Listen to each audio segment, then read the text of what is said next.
अपना मान भले टल जाए, भक्त का मान न टलने देना। आज हम सुनते हैं ये प्रेरक कहानी। एक समय की बात है, श्री रंगनाथ मंदिर के महंत, जो कि प्रभु के बहुत प्रिय भक्त थे, अपने कुछ शिष्यों को साथ लेकर दक्षिण में तीर्थ दर्शन करते हुए एक नगर में पहुँचे। संध्या का समय था। मार्ग में बहुत ही रमणीय उपवन देखकर महंत जी का मन हुआ यहीं कुछ देर विश्राम करके भोजन प्रसाद बनाकर हरि नाम संकीर्तन किया जाए। संयोग से वह स्थान एक वेश्या का था। वेश्या वहीं पास के भवन में रहती थी।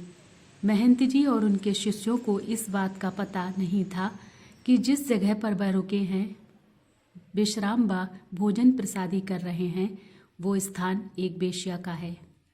वेश्या भी दूर से अपने भवन से हरि भक्तों की क्रियाओं का आनंद ले रही थी। द्वार पर बहुत सुंदर सुंदर श्वेत वस्त्र धारण किए हुए अपने साथ अपने ठाकुर जी को भी लाए। आज मानो संतों के प्रभाव मात्र से पापासक्त उस वेश्या के हृदय में भी प्रभु का प्रेम प्रस्फुटित हो रहा हो। स्वयं को बड़भागी जान उसने संतों को विघ्न ना हो ये जानकर तथा अपने बारे में कुछ न बताकर दूर से ही अपने भवन से ठाकुर जी के दर्शनों का आनंद लेती रही।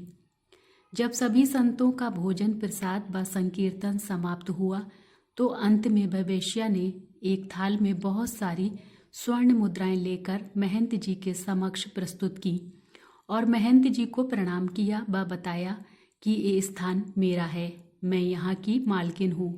महंत जी को बड़ी प्रसन्नता हुई ये जानकर और आभार व्यक्त करते हुए उन्होंने भी कहा कि यह बहुत ही रमणीय स्थान है, हमारे ठाकुर जी को भी बड़ा पसंद आया है यह स्थान, संकीर्तन में भी बड़ा मन लगा।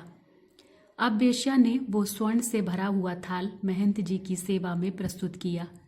सच्चे संतों का स्वभाव होता है कि वो बिना जाने किसी भी अयोग्य व्यक्ति का धन या सेवा नहीं लेते हैं और शास्त्र भी अनुमति नहीं देता है। अतः महंत जी ने उस वेश्या से कहा, हम बिना जाने ये धन स्वीकार नहीं कर सकते। आपने किस तरह से यह धन अर्जित किया है? वेश्या ने भी द्वार पर आए संतों से झूठ न कहकर सारी बात सच सच बता दी कि मैं एक वेश्या हूँ, समाज के आसक्त पुरुषों को रिझाती हूँ, उसी से मैंने यह धन अर्जित किया है। इतना कहकर वह महंत जी के चरणों में पूर्ण समर्पण करते हुए फूट फूट कर रोने लगी। वह महंत जी से श्री ठाकुर जी की भक्ति का दान देने का अनुग्रह करने लगी।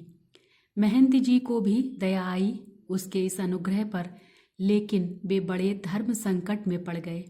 यदि वेश्या का धन स्वीकार किया तो धर्म की हानि होगी और यदि शरण में आए हुए को स्वीकारा नहीं, मार्ग नहीं दिखाया तो भी संत धर्म की हानि।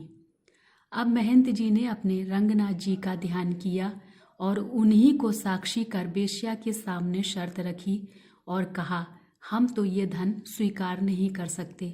यदि तुम हृदय से अपने इस बुरे कर्म को छोड़ना ही चाहती हो तो ऐसा करो, इस पाप कर्म से अर्जित की हुई सारी संपत्ति को तुरंत बेचकर जो धन आए उससे हमारे रंगनाथ जी के लिए सुंदर सा मुकुट बनवाओ। यदि हमारे प्रभु वह मुकुट स्वीकार कर ले तो समझ लेना उन्होंने तुम्हें माफ करके अपनी कृपा प्रदान की है। वेश्या का मन तो पहले ही निर्मल हो चुका था। महंत जी की आज्ञा शिरोधार्य कर तुरंत ही संपूर्ण संपत्ति बेचकर उसने रंगनाथ जी के लिए 3 लाख रुपए का सुंदर मुकुट बनवाया। कुछ ही दिनों में वेश्या ने मुकुट बनवाकर अपने नगर से महंत जी के साथ रंगनाथ जी मंदिर के लिए प्रस्थान किया। मंदिर पहुंचते ही जब यह बात समस्त ग्रामवासियों और मंदिर के पुजारियों को पता चली कि अब वेश्या के धन से अर्जित मुकुट रंगनाथ जी धारण करेंगे तो सभी अपना अपना रोष व्यक्त करने लगे और महंत जी और उस वेश्या का मजाक उड़ाने लगे। महंत जी सिद्ध पुरुष थे और रंगनाथ जी के सर्वविदित प्रेमी भक्त भी थे, तो किसी ने उनका विरोध करने की चेष्टा नहीं की। अब देखिए, जैसे ही वो वेश्या मंदिर में प्रवेश करने लगी, द्वार तक पहुंची ही थी कि पूर्व का पाप बीच में आ गया। वेश्या वहीं रजस्वला हो गई, माथा पीट लिया अपना, फूट फूट कर रोने लगी, मूर्छित होकर भूमि पे गिर पड़ी। हाय महादुख, संत की कृपा हुई। रंगनाथ जी का अनुग्रह प्राप्त होने ही वाला था कि रजस्वला हो गई, मंदिर में जाने लायक ही नहीं रही। सब लोग हंसी उड़ाने लगे, पुजारी भी महंत जी को कोसने लगे। अब महंत जी भी क्या करते। उन्होंने बेश्या के हाथ से मुकुट लेकर स्वयं रंगनाथ जी के गर्भगृह प्रवेश कर श्री रंगनाथ जी को मुकुट पहनाने लगे।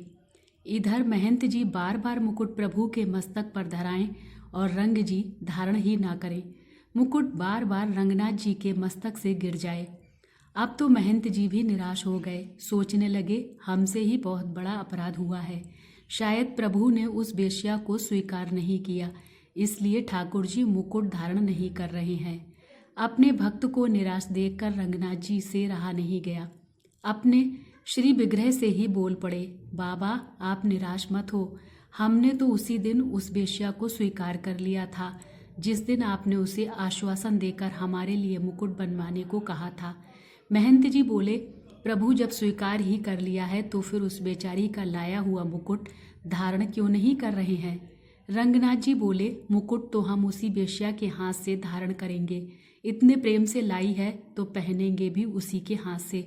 उसे तो तू बाहर ही छोड़कर आ गया और खुद मुकुट पहना रहा है मुझको। महंत जी ने कहा, प्रभु जी वो रजस्वला है, वो मंदिर में नहीं प्रवेश कर सकती। अब तो रंगनाथ जी जिद करने लगे, इसी समय लाओ, हम तो उसी के हाथ से पहनेंगे मुकुट।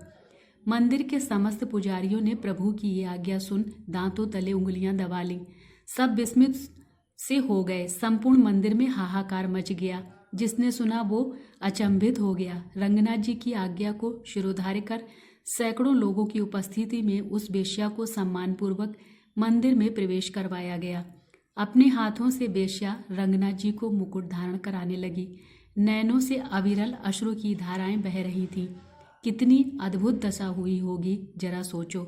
रंगनाथ जी भक्त की इसी दशा का तो आनंद ले रहे थे। रंगनाथ जी का श्री विग्रह बहुत बड़ा होने के कारण ऊपर चढ़कर मुकुट पहनाना पड़ता है। भक्त के अश्रु से प्रभु के संपूर्ण मुखारविंद का मानो अभिषेक हो गया।